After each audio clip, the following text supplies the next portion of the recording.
Hey fatheads, I got a couple things to say before you watch any further. I've been working on this video for about a year now, and guess what?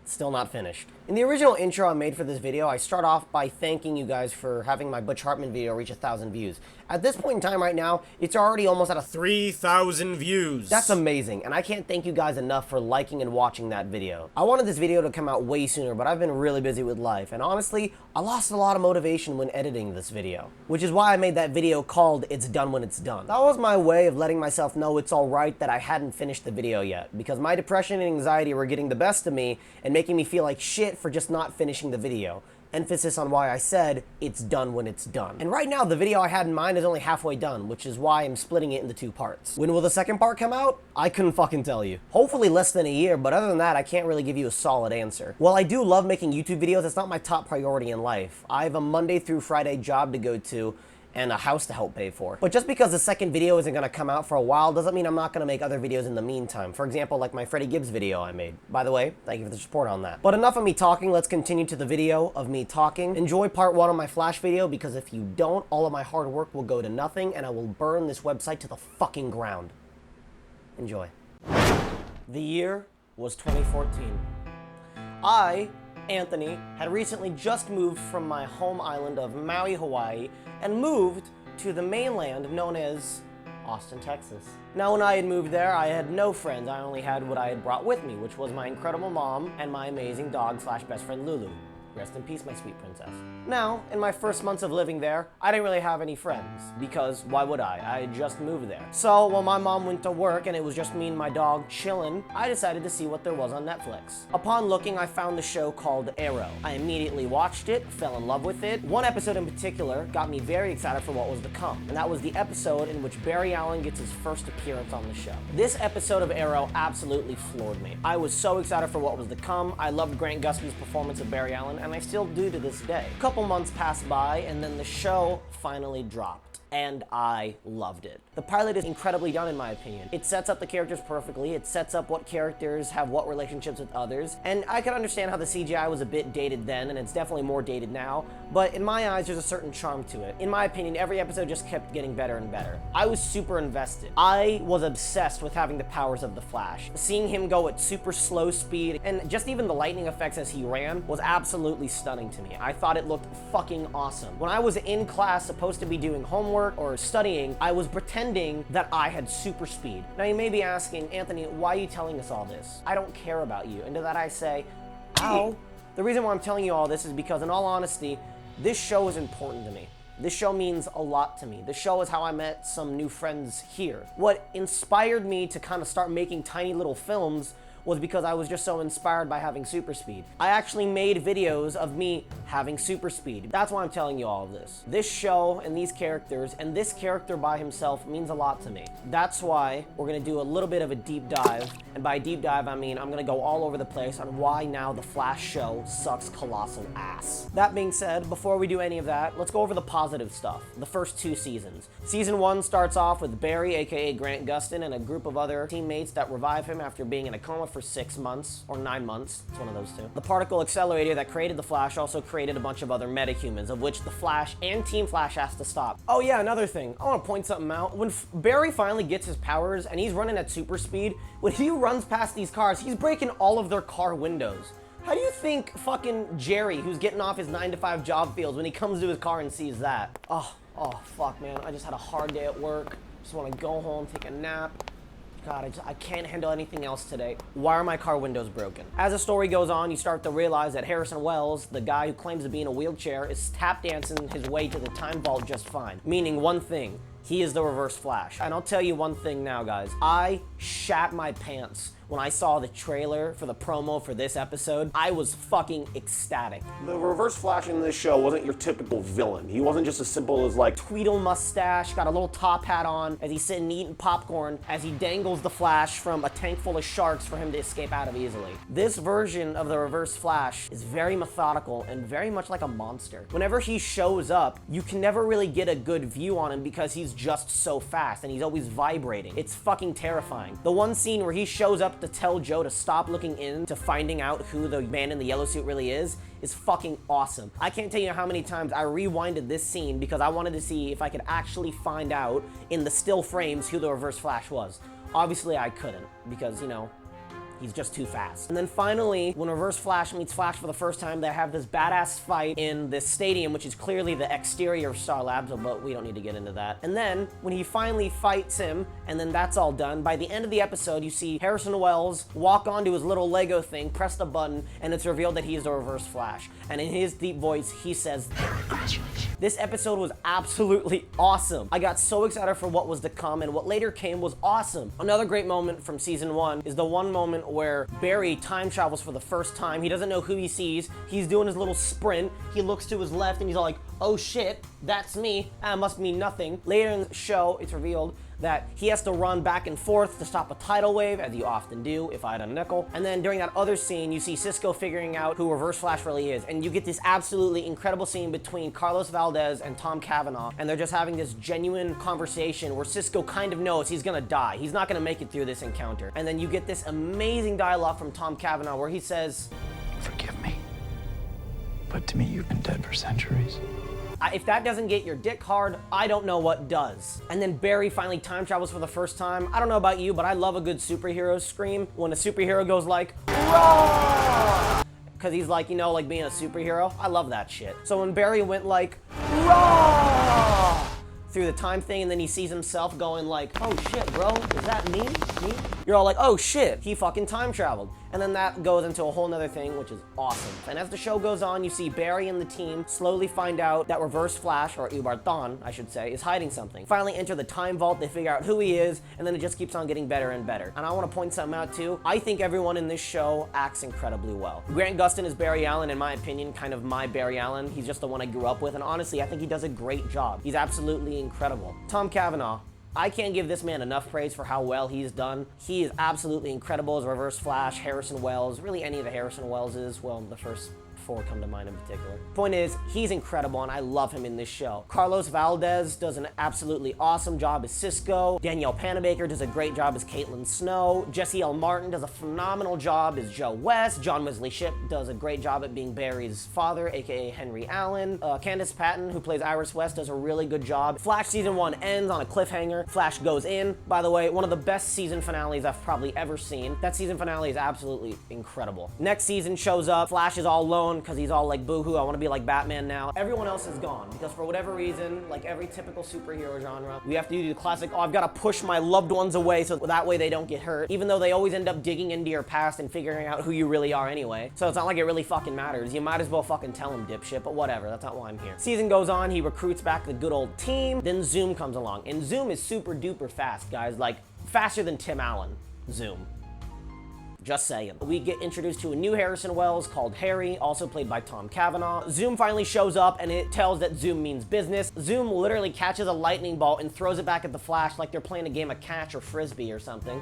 By the way, fucking awesome. So Barry has this incredible idea to run up the building. They fall like 50 fucking stories and somehow they're both not dead, but whatever. Zoom fucking yeets the Flash's back, causing him to be broken. Season goes on, they finally figure out who Zoom is. It's Jay Garrick. I forgot to introduce him. Who cares? So they find out that Jay Garrick is actually Hunter Zolomon this whole time. Teddy Sears, who plays Hunter Zolomon / Zoom, does an incredible job. Another great example of how good the actors are. I didn't say this before, but I think Zoom is an absolutely awesome character.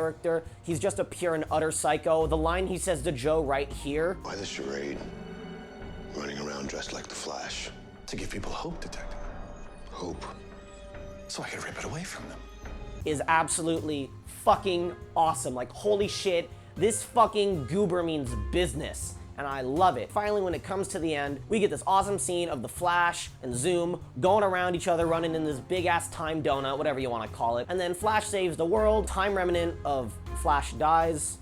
That's one thing I don't like about this season, is that they introduced time remnants, and I think time remnants kind of don't make any fucking sense. The logic of a time remnant is that you go back in time and you take a version of yourself, and then that way, when you take that version of yourself, that timeline that they came from no longer exists. So you can do whatever the fuck you want with that time remnant. You want to stab him through the heart? Go crazy. You want to let him burn up on impact? Go bananas. So it's later revealed that the guy that Zoom's been holding up in a display model for God knows how long is Jay Garrick, who looks exactly like Henry Allen, who was recently just stabbed in the heart. Barry can't handle this. He goes away crying in the little hallway that he usually does. Barry Allen goes to mope about the fact that his dad was murdered, rightfully so. That would peeve me off too. And then what Barry decides to do is he goes back into the past and decides to save his mother. This ending scene is awesome because it gets you excited for what's to come, and it's fucking rad. But now we're gonna go on to season 3. Season 3, in my opinion, I think is a good season. It's not great by any means, but it does have some genuinely great moments, but I think overall it is a good season. Now, let's get into season 3. Now we're gonna raise these pants up just a little bit, not a lot. The big boy pants aren't on just yet, because we haven't gotten to the bad stuff yet. Barry is now currently living in Flashpoint, which is the alternate reality in which both of his parents live. So for whatever reason, Wally is the Flash there.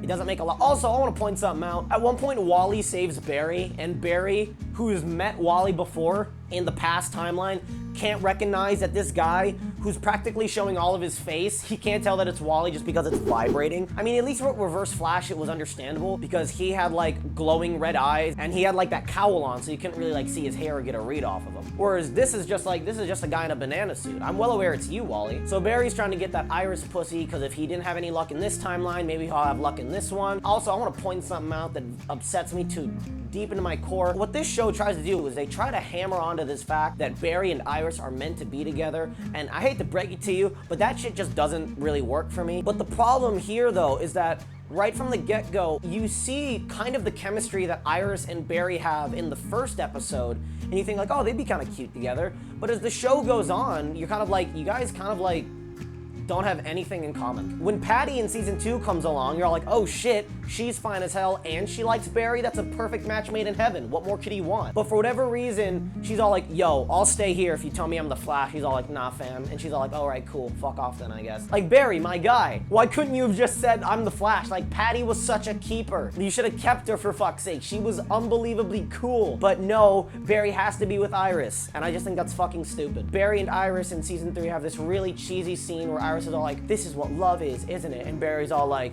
I don't know. Excuse me?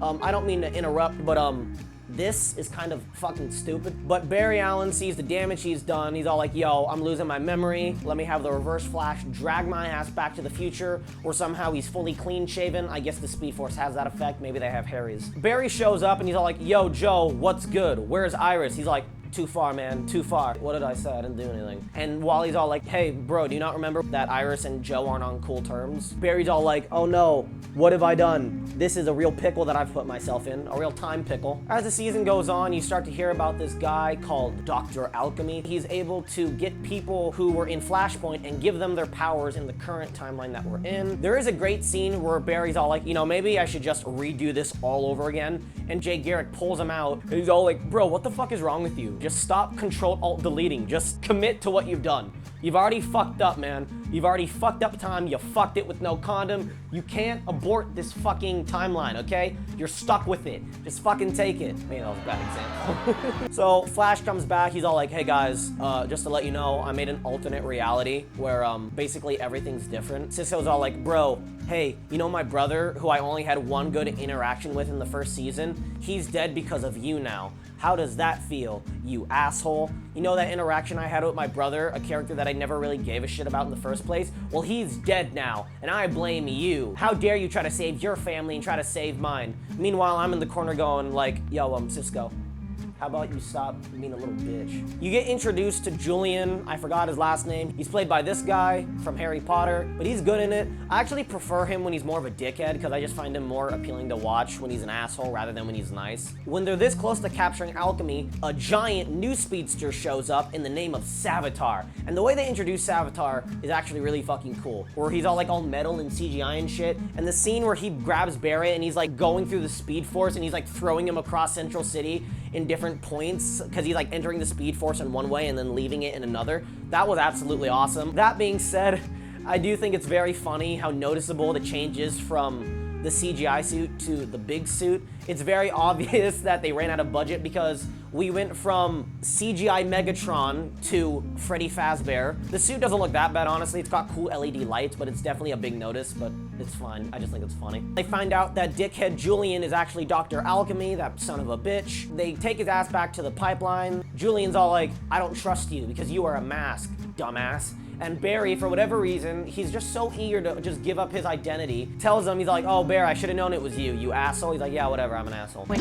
So then what they do is they find out that Julian is the key to talking to Savitar, and maybe if they talk to Savitar more, they can find out a way to defeat him. So they hook his ass up to Cerebro, put a bunch of shit on his head. So they talk to Savitar, and Savitar tells him this fortune cookie prophecy saying, one of you will betray another, one of you will die, one of you will jerk off in the bathroom, and immediately they're all like, we don't want to hear anymore. We don't want to hear any more of this important information. Let's just unplug him. They also had another meeting with Savitar through Julian where Savitar says, I'm the future Flash. When I heard that, immediately I'm like, there's two options. He's either saying he is the future Flash, like the blue Flash from the future, which would kind of add up, or he is the future, comma, Flash. Like that's what he's saying, like I'm the end result of your future. They find out that the Philosopher's Stone is the only way to let Savitar out. With the help of Jay Garrick, they plan to throw the Philosopher's Stone into the Speed Force where Savitar can never get it. For whatever reason, very late on in the show, they're all like, Savitar's using the Speed Force. That's where he is. You're surrounded by blue cloud and lightning and shit. Where else would he be? The Build-A-Bear workshop? Of course he's in the Speed Force. Why is this such big news? HR figures it out at like the last second with his drumsticks. Oh yeah, by the way, HR is played by Tom Cavanaugh.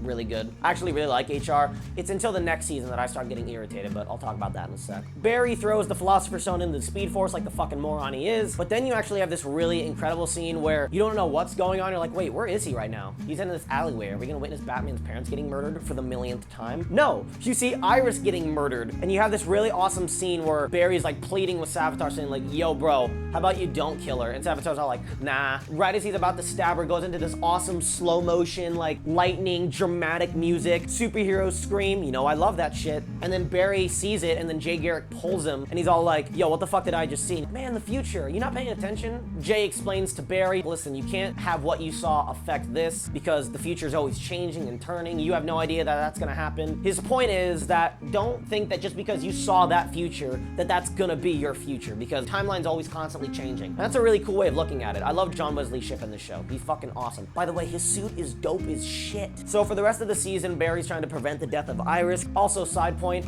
they go to Gorilla City to save Harry. Cool episode. The CGI blew me away when I first saw it, and it still kind of does. It looks really impressive. They're trying to figure out who Savitar is, because maybe if they figure out who Savitar is, they can stop it from happening. Savitar start fucking with Wally's head. Wally starts like seeing shit he can't really recognize. He's like, whoa, bro, what happened to you? You don't look as good as you did in the first episode. And then what basically Savitar does is he tricks Wally's dumbass into throwing the rest of the Philosopher's Stone into the Speed Force like an idiot, obviously causing Savitar and Wally to switch places into the hell that Savitar was put in by the Flash. Wally is now trapped in the Speed Force. Savitar is free now. Barry cuts off part of Savitar's like weird little knifey stick, and he grabs it, and they're like, oh shit, we can use this to find out where Savitar is. Barry goes into the Speed Force, grabs Wally's ass. Really cool episode. Later on in the show, Barry's all like, you know what? I went to the future once. Why don't I just do it again? So that way I can just find out who Savitar is. Barry shows up into the future being all like, whoa, this fucking sucks. I don't like this. So Barry goes to talk to the emo version of himself who looks like dog shit.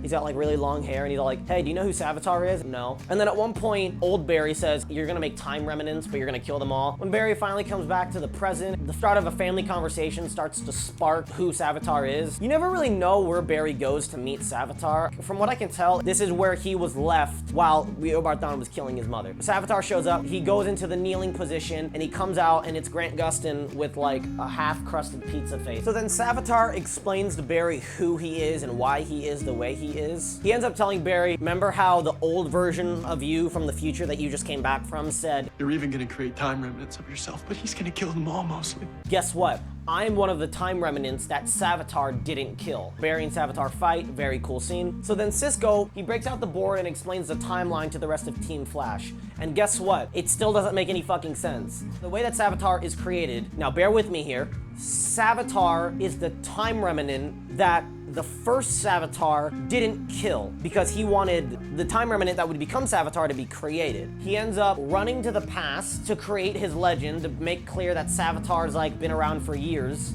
And then he runs back into the future to kill Iris. Barry traps him into the Speed Force, old Barry that is, and then during Flashpoint, it creates a doorway for Savitar to come out of. Did that sound as stupid as it sounded? That's because it is. That's a dumb plan. The main problem I have with this plan is that Savitar's main objective is to like hurt Barry. I want to hurt you for hurting me. But logically, if Savitar didn't want to go through all the pain that he has gone through or will go through, all he would have to do is to just let Iris live. All he would have to do is to just not kill all the time remnants. All he would have to do is not exist. Like, there's so many alternatives for Savitar. He says to Barry, you left me in an eternity of hell. My guy, if you don't want to be in an eternity of hell, why did you create yourself in the future knowing that that version of yourself would be a chicken and the egg scenario, causing it to just be an endless loop of Savitars? If you know you don't want to be in the amount of pain that you're in, then just stop the cycle of Savitars. So that way you never go through the pain, or you just don't exist, and that way you don't remember any of it. Just do that. It's not that difficult. I don't understand. Like, I always thought it would be cooler if the version of Savitar that we got was the time remnant that died in the end of season 2. In the end of season 2, he burns up, absorbing the power of the universe. I can't remember how to explain it, but the point is, he like disintegrates and gets sucked in. I thought it would be cool if that version of Barry was Savitar because 1, the scar would make sense because he got disintegrated. 2, he's trapped in the Speed Force, which would make sense because that kind of looks like that's where he kind of went. That would make sense. And 3, he says, you left me to rot in an eternity of hell. I'd like to think that this Barry used another version of himself to die to save everyone else, but now the original version of Barry gets to live happily ever after, whereas this one survived, and now his brain is fucked up from being in the Speed Force for so long. I think that would have been cooler, and honestly, I think that would have made more sense. In the end, they defeat Savitar. Barry takes over his suit, and he's all red and shit. He's all like, haha, I've tricked you. If you kill me, you become me. If you let me live, you become me. I win, which doesn't make any sense. And Barry's all like, that doesn't make any sense. I'm just not gonna kill you. I'm just gonna leave you here where you can easily kill me. And Iris shoots him in the back with a bullet because, you know, the fastest man alive, I guess, is just a title he likes to use. They beat Savitar, but then they realize that the prison that was holding Savitar needs to have someone. At first, it was holding Jay because he stayed behind, and it was Savitar and Wally. Now it's got no one to hold. Barry's mom shows up and is all like, yo, come home. He's like, all right. And then he just leaves. And then that's when season 4 comes up. Now, this is where the big boy pants come on, because this is when the series starts to eat colossal cock. So this season starts out with... Who the fuck are you?